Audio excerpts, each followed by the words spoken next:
Hello and welcome. Today I'm going to talk a little bit about inner child triggers and how they're invitations to take care of ourselves, right? Sometimes it's not the big moments that knock us off our center, it's the small ones, right?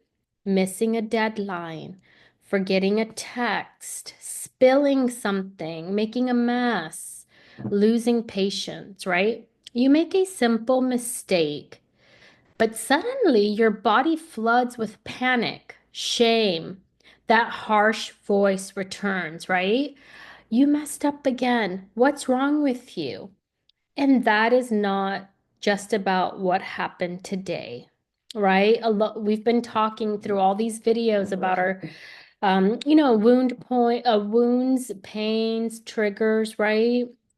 I use them all interchangeably. Mainly, I've been using the word trigger, but it's really coming from emotions and processes from our inner child, from our childhood, right? Because maybe we learned somewhere along the way growing up that mistakes may not have been safe. Maybe mistakes brought about yelling or icy silence, right?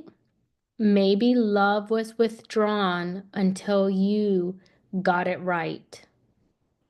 So now your body treats even small missteps as threats, right? Mistake equals danger. Mistake equals I don't deserve love. And here's the part that's hardest to admit for me. Sometimes I see that same pattern spilling into my own parenting, right? Like when my kids make a mistake, I feel it. This sort of heat, this urgency to correct, to control, not because they're doing anything wrong, but because for me, it's my own inner child that is triggered, right? I'm flooded with all the fears that I had and that I used to feel when I messed up. And before I can catch it, I sometimes repeat the same pattern. So just know that this work is something you have to keep doing over and over and over. And I find myself repeating this pattern, especially when I'm overwhelmed, when I'm tired, and I can't practice the pause. And a lot of times it's because I'm disconnected from my body, right? Because if I was connected, I could actually feel some of that fear rising and take a moment, right? Instead of reacting. So, you know, when we react or repeat that pattern, that maybe we were used to from our parents, our caregivers, or, anyone, I also react from shame, not love, even though I don't want to, right? And this has nothing to do with my children and everything to do with the unhealed parts of me, right? So just know that, those of us that have been on a journey for a long time to really heal ourselves, heal our inner child, it still sort of, comes in to play. And like I said, even with my own parenting, like when my kids make a mistake, something in me happens, and then I almost like project all my stuff onto them. And then, I react from shame, which means that they're feeling the shame, right? Not love, that mistakes are okay, that this is a part of like learning, right? Like if you never make a mistake, how are you going to learn? I remember when my kids were little, they thought it was so cool to like pour milk, into the cereal bowl.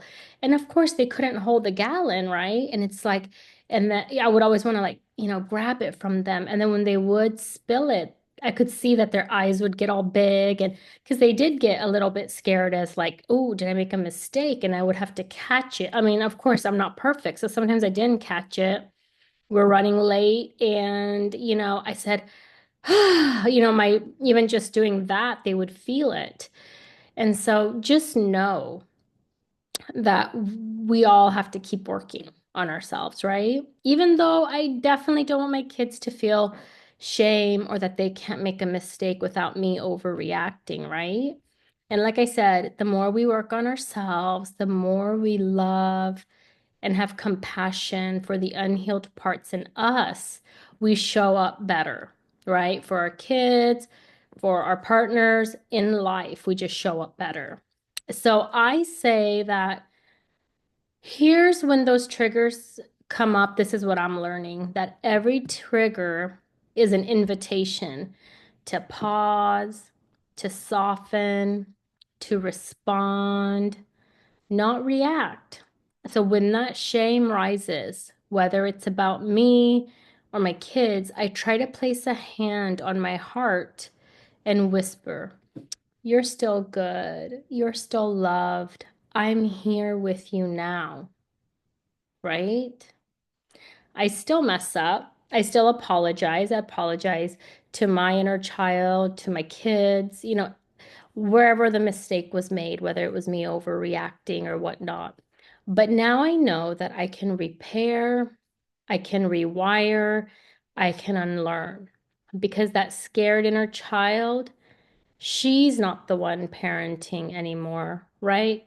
I'm parenting the adult self, the conscious adult self. Okay.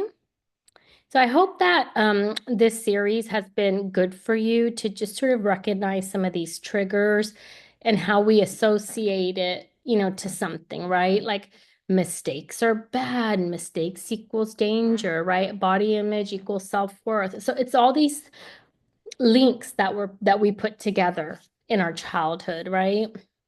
And there's no one really to blame. Our parents are doing the best that they could have done, and people are just where they are, right? It's about us now, sort of reparenting ourselves and listening to that inner child, to that trigger that's coming up, and doing it from a space of connectedness. All right. Thanks, guys. Bye.